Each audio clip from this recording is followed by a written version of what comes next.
Hey everyone, welcome to my very first YouTube video.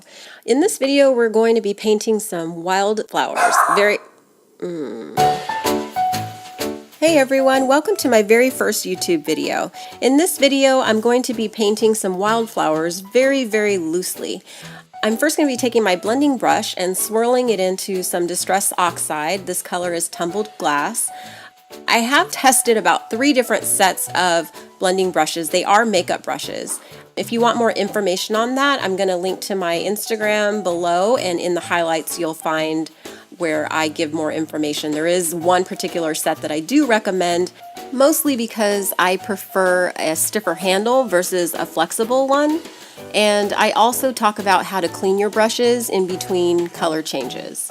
So if you're interested in that, go ahead and head on over to my Instagram highlights and you'll find information on that.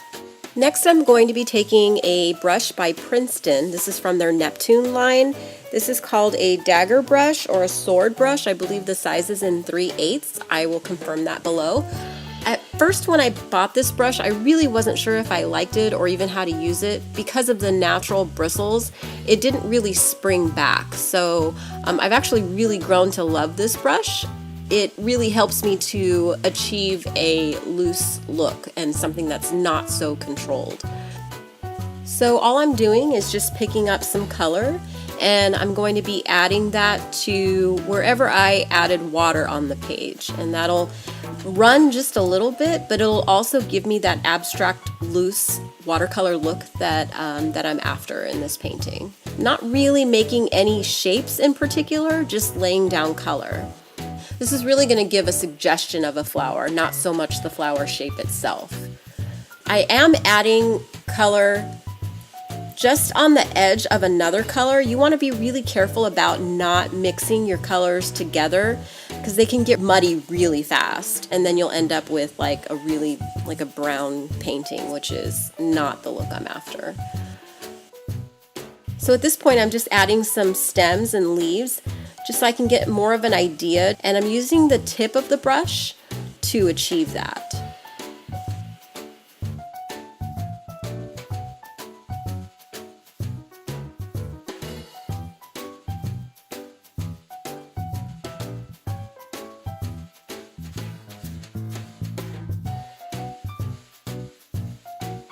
And this is the fun part because I really wanted to add these metallic paints that I got from the Creative Kinds.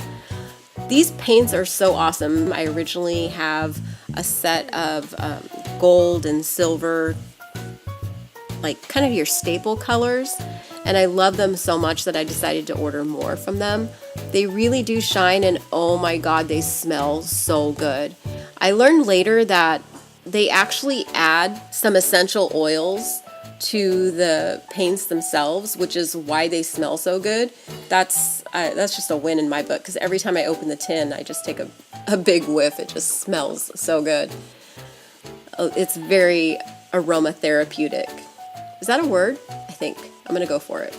So now I'm taking a thinner brush, and this is also from Princeton, from their Elite line. This is a liner size 1. Now the liner brushes are also really good at making dry brush strokes if you lay them on their side.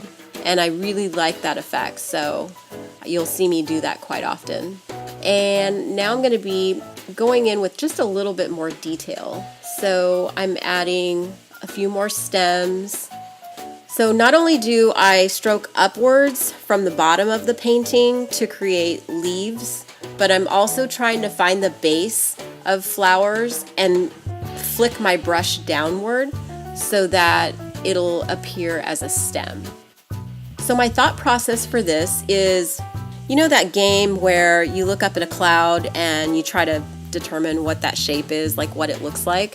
So that's kind of what I do when I'm painting like this, is I lay down all my color first, not with a whole lot of thought. I'm not trying to make a whole lot of shapes, but when I go in with my detail brush, I do try to find flowers or shapes that make sense to me, and then define not the whole flower, but maybe part of it, just to give a suggestion of what that is.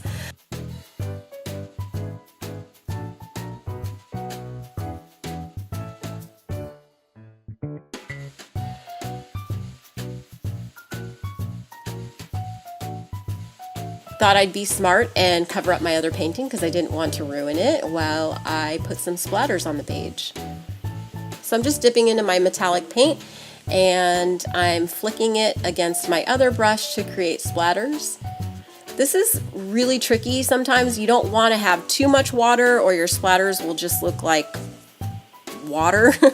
But you also don't want to have too much paint because then it won't splatter at all. So it's a little bit of a trick to try and find the right water to paint ratio whenever you're doing splatters. Another way that you can do this is take a toothbrush and dip it into your paint. And then you can use your thumb to kind of roll around the bristles and that'll put some splatters on your page as well. So now I'm going back with my dagger brush and just adding a few more details, a few more leaves. And this is kind of rinse and repeat, guys. I'm just going in and doing the same thing over again. So adding color, adding leaves. So one of the things that I struggle with is knowing when to stop, right? Because you don't want to overdo your painting. You don't want to overwork it. I'm a big fan of minimalism, and so I try to stop myself sooner rather than later. It doesn't always happen, but as I approach the end of a painting, I'm very cognizant of when to stop painting. And I'm still trying to work that out, like it's not an exact science. So I noticed on the left side that there was a bit too much water that was pooling. This isn't really high grade watercolor paper. I took a towel and kind of sopped up some of the water so that I can just make a few more details in that spot. There's 2 spots actually. So just made a couple suggestions for flowers, and then now I'm painting the stems of those just with a flick of the wrist. You don't want to be afraid to make random marks on your painting whenever you're painting in a loose style, because it could either be turned into the background of the painting or you can pull a shape out of it if you use your detail brush. And that's it. And now I'm going to peel the tape off, for those of you that are into that peel porn. You know who you are.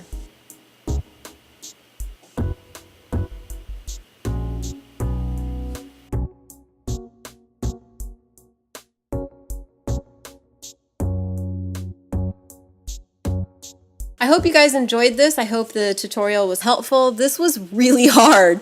It's going to take me a little bit of time to get used to doing voiceovers without saying a lot, because I'm going to tell you right now that I edited out a lot. Anyway, if you made it to the end, thank you so much for sticking around. I really appreciate it. If you have any other ideas of things that you want to see on my channel, I'm certainly open to it. I would love to hear your comments and your feedback. And yeah, so have a good one, guys.